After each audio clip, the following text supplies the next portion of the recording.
to Wealth and Mobility Insights, a podcast series by Gallant Toole. I'm your host, Sarah, and this podcast is for those who understand that wealth isn't just about accumulation. It's about intelligent positioning, purposeful growth, and strategic global presence. Today's conversation challenges a belief that I've heard in boardrooms, private lounges, exclusive investment forums. It goes something like this. I'm globally invested, therefore I'm covered. But what if having access to global markets doesn't automatically mean you're positioned to profit from them? To explore this critical distinction, I am joined by someone who lives and breathes high-level investment strategy, Alban Jerome. Alban, welcome. Thank you, Sarah. Lovely to be here. I think it's a very good topic to talk about for the sophisticated investors that are listening to us.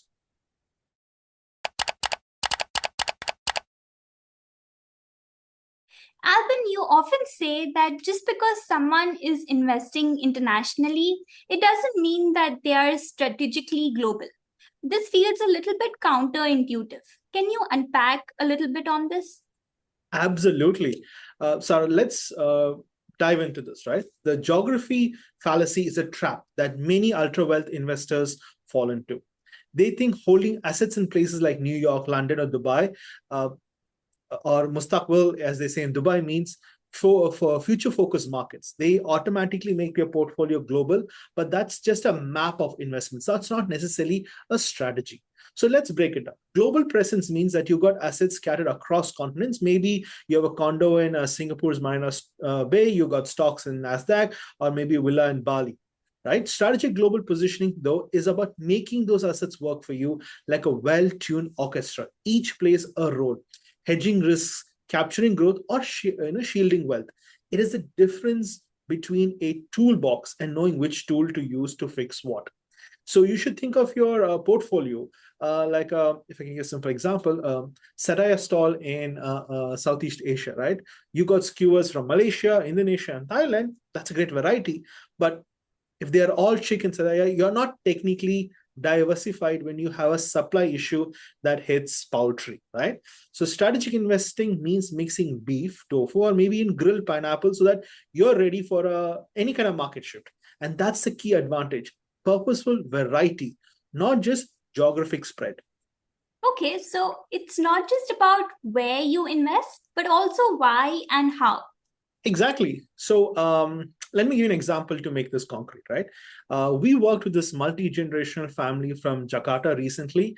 We are managing about $150 million in assets with holdings across Southeast Asia, Europe, and Australia. So they had a penthouse in Singapore, a ton of tech stocks in Germany, and they had put in some capital into a resort in Phuket. Pretty impressive global reach from where these started off. But once we dug into, right, their portfolio was like a beautifully wrapped gift with not much of a core structure in. And again, I can't go into too much details, but this is what we found. Their assets were heavily correlated to global tech markets. So a single downturn could actually hit everything, a cascading effect. The Singapore property, while prestigious, was not optimized for tax efficiency under Indonesia's taxes treaties. And the Phuket resort, it is a lifestyle asset, not a growth driver. Sitting ideal during off seasons.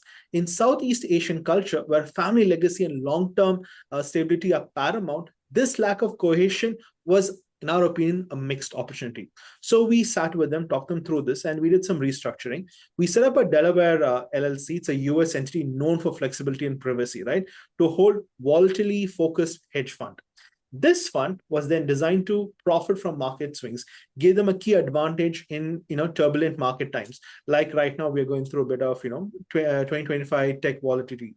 Now, to protect against current fluctuations, which is a very big concern in Southeast Asia with ringgit or rupiah or whatever exposure that you might be facing, we added EU-based FX derivatives, which act like a financial seatbelt, if I can call that, stabilizing their returns across euros and dollars. The real game changer is because we place the LLC under a Liechtenstein Foundation, In Southeast Asia, where privacy is often a family priority, right? You don't want to show off your wealth to the wrong people. This structure is like a digital wall. It shields families' wealth from legal risks, optimizes taxes, and ensures there is generational continuity. For a family, this means their heirs, wherever they decide to live, whether they live in Singapore, Jakarta, they could inherit seamlessly without tax headaches or a lot of public exposure. So essentially what we did is we took the portfolio from a scattered map, we made it into a fortress with each asset serving a purpose, whether it's growth, protection, or legacy. That's like wearing 10 watches, but still being late. Absolutely spot on. Strategic global wealth is a timepiece, right? It's not a bracelet rack, if I can call it that. In places where Dubai, for example, Mustaqbal drives investment, or Southeast Asia, where families price resilience and long-term generational wealth, the key advantage is knowing precision. Without a proper strategy, you are collecting souvenirs. Very pretty, but not necessarily always profitable. So, Alban, what's the one question listeners globally should ask themselves? Well, that's simple. Is my global portfolio a collection of assets, or is it a designed system that is going to make me win? If it is not the latter, maybe it's a time to rethink your moves. Let's talk specifics. In 2025, with the market volatility and geopolitical uncertainty, where is the smart capital really moving? We're seeing a couple of nuanced moves across a lot of zones. The US, it still remains very vital, but not for broad equity exposure, right? It's about volatility, harvesting, structuring funds that can monetize uncertainty. In Southeast Asia, especially in countries like Vietnam, Indonesia, we are seeing a lot of capital being attracted through logistics, infrastructure growth. EV is also booming in those places. In Africa and Latin, we are seeing serious high net individuals pouring their attention to pre-IPO fintech and private real estates. Think long-term water rights, agriculture, infrastructure along those lines, right? In Europe, there's a lot of distressed credit and ESG aligned private equity that's growing as well. And I think it is beating conventional bonds, which are happening, conventional funds. And of course, Dubai and Riyadh, I can't miss them, are actually becoming a lot of centers for hubs, if I can call them, for sovereignty aligned venture flows. Wow, that's a mosaic of opportunities, but also a lot of small little moving pieces. Can you tell us exactly how does Gallant Toole help investors cut through the noise? Our role is to decode signals from the noise that is out there and help structure investments so that they serve a purpose, whether it's tax optimization, whether it's yield capture, or even currency arbitrage. The goal is to make geography serve the investor, not the other way around. Let's go deeper. What themes do you think ultra wealthy clients should actually be building around right now? Well, in my humble opinion, there are four themes that you need to be focusing on. Volatility as an alpha. Use structured products and long-term volatility funds to benefit from the market turbulence rather than retreat from it, right? And currency diversification. Manage global exposure across inflation-sensitive economies, like converting USD gains into SGD or CHF for stability. Then you have your private global placements, off-market deals in secondary VC rounds, energy funds, litigation finance, deals typically unavailable to retail. Geopolitical hedging. So essentially what this does is accessing growth markets like Brazil or Kenya while anchoring USD structures. This is essentially the modern day capital diplomacy. That's very fascinating, especially the idea that volatility is not a threat, but it's actually a strategic tool. Precisely. See, in a flat market, growth is hard to find. But in a volatile one, opportunities everywhere if you know how to structure the play. Okay, Alban, let's make this a little bit real. Can you share a client case, anonymized, of course, that shows this strategy into action? Absolutely. Of course, I can do that. So we recently worked with a client, like I was telling you. They are a multi-generational family with over $200 million USD in assets, diversified across Africa, Europe. They also wanted to get into the US market, some US exposure, but with all the political noise and dollar exposure conversations going where they're a bit skeptical, but we kind of worked with them to put together a Delaware LLC to hold a US-based volatility focused hedge fund. Simultaneously, we placed EU-based FX derivatives in hedge currency risk. The kicker? Because we put this under Liechtenstein Foundation, ensuring long-term privacy, tax efficiency, and wealth protection. That's a masterclass in structuring. Well, the goal was not just to enter the US market, right? You have to engineer your own return profile and insulate yourself from political, legal, and tax restrictions. That's how prudent investing happens. There's also a lot of talk about the US sovereign wealth fund. Alban, real or rhetoric? Okay, I'm going to be honest. It's a bit real, but it's also in the very early stages. So a couple of months back, I think on February 14th, the Trump government announced the signing of an executive framework for an American sovereign fund. The fund is designed to capture domestic investment gains and reduce foreign dependency.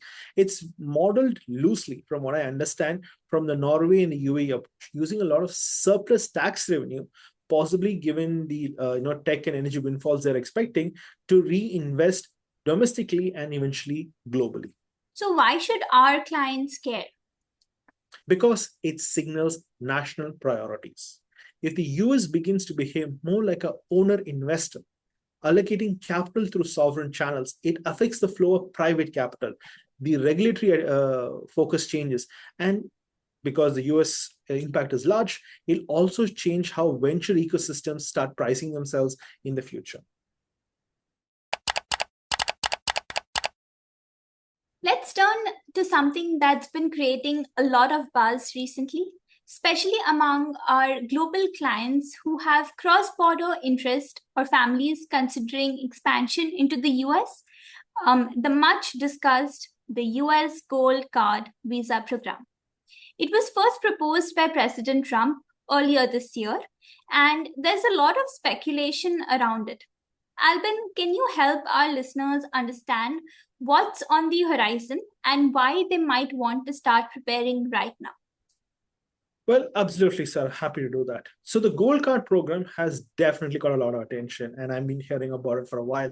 And there's a lot of good reason for that. While it is not yet law, the US Gold Card proposal announced in Feb is something on a fast track.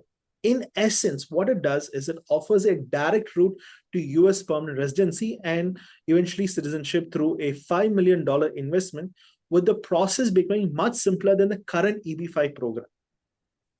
It is designed to appeal to high net worth individuals looking for a more streamlined immigration experience. With fewer requirements like job creation, which is a standard EB-5 requirement for visa, the idea is to make it possible for a lot of wealth-driven individuals to move to the US and with them bring the opportunities for investment. So you mean this could be an easier path for the high net worth families who are already looking at the US investments but are bogged down by some of the complexities of the current system? Absolutely, Sarah. The biggest difference from what I'm hearing is that the Gold Card would remove some of the bureaucracy that's associated with the EB-5. I mean, there's no job creation requirement. There's no capital being tied up in long-term projects that have to meet these very specific requirements.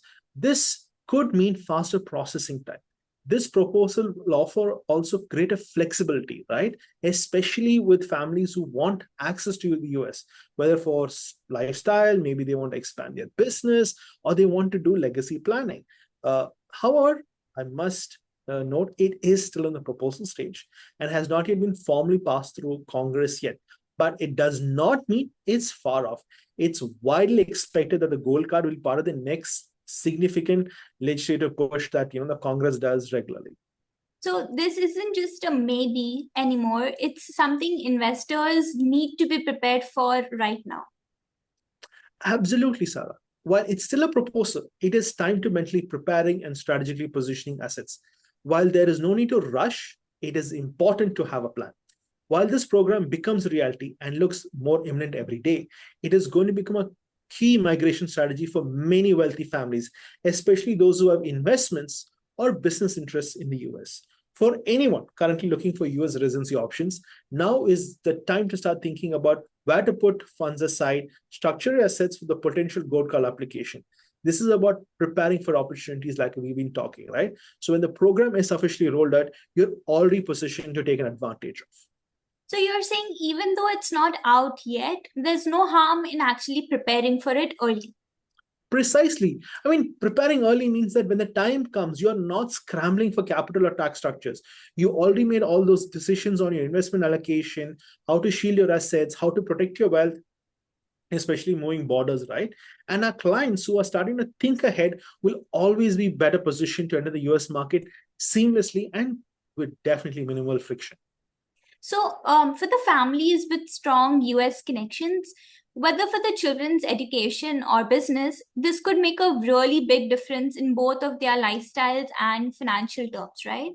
Exactly, Sarah. Now, if you're a family with US-based real estate or business interests, now is the time to start thinking seriously about consulting with the right people on structuring those assets in a way that aligns with future residency options. Flexibility and readiness are going to be key for this. As we close, what questions should sophisticated investors ask themselves right now? Well, three critical things. One, am I positioned for volatility, or am I exposed to it? Do my global investments produce asymmetrical upsides or just passive correlation? Are my structures built for optimization or they built for convenience?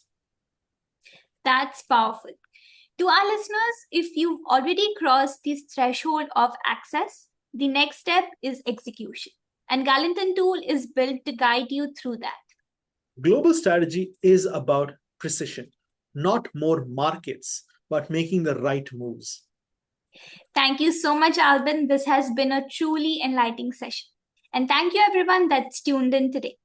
If you're ready to move beyond surface level exposure and begin building a truly cohesive global financial architecture, we invite you to connect with us. Visit calto.com or reach out directly to schedule your global investment diagnostic with our team of advisors. Until next time, I'm Sarah, and this is Wealth and Mobility Insights.